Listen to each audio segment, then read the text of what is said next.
This is Gary Schnitkey, and this is a 5-minute Farm Doc Daily dealing with a supplemental coverage option, SCO, which is available if you take PLC for your commodity title choice for 2019. And Doug Yoder is going to describe SCO for us. Thank you, Gary. This is Doug Yoder with Crop Agency Manager with Country Financial. And as Gary mentioned, I'll be going over some of the details of supplemental coverage option.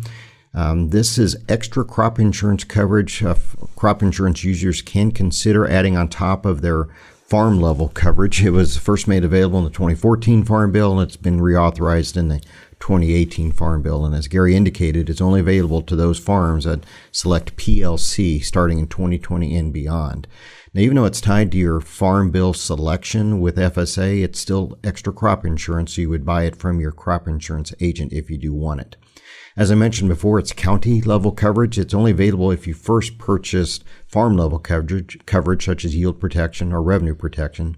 And then if you want, you can add this extra county level coverage, SCO, on top of your farm level coverage. Kicks in at 86% of either the county revenue or yield, depending which policy you buy. That 86% should sound familiar. That's the same level that Ark County kicks in on county level revenues, so that's why they don't allow you to have both.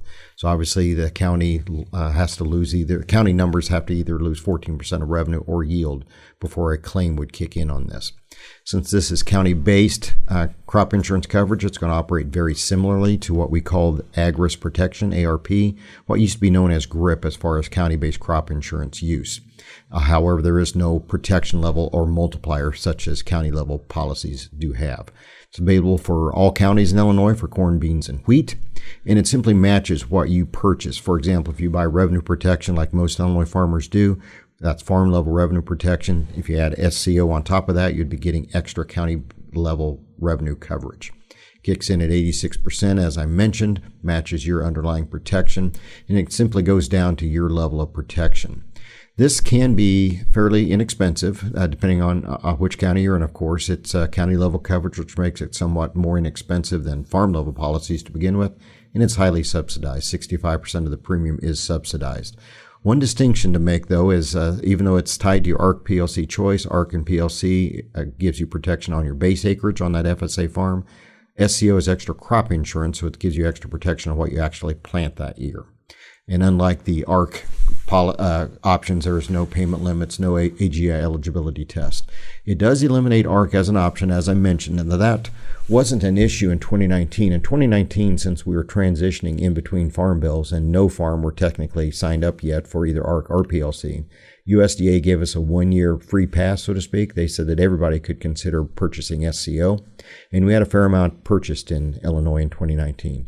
That means in 2019, farms could have SCO and then turn around by March 16th of this year, 2020, go into FSA and sign that same farm up for Ark County. They can do that for 2019. As I mentioned, they allowed that to happen. However, going forward, that will not happen. Now that we're back in Farm Bill sign-up mode, if farms sign up for Ark County with FSA and then also tell their agent they want to purchase SCO on that same farm acreage, they will not allow to keep both. USDA will cancel the SCO coverage and still charge 60% of that SCO premium. So obviously they'd be paying for 60% of the premium for no extra coverage.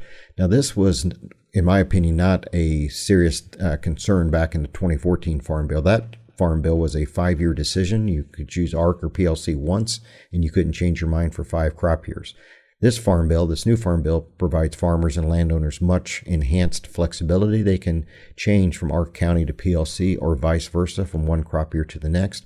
So we're asking all Illinois farmers and landowners to work with their agents to help coordinate this.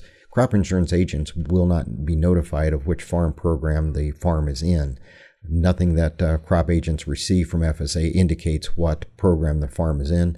So to help our customers and Illinois farmers not get themselves into this dilemma, we're just asking them to work with their agents to make sure they tell their agents which program they're in, so we don't have to cancel their SCO coverage and still charge them 60%.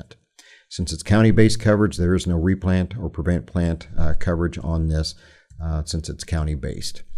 Since SCO kicks in at 86%, you can see here the yellow bar on this chart simply indicates how much extra SCO coverage they would be getting over and above their RP policies.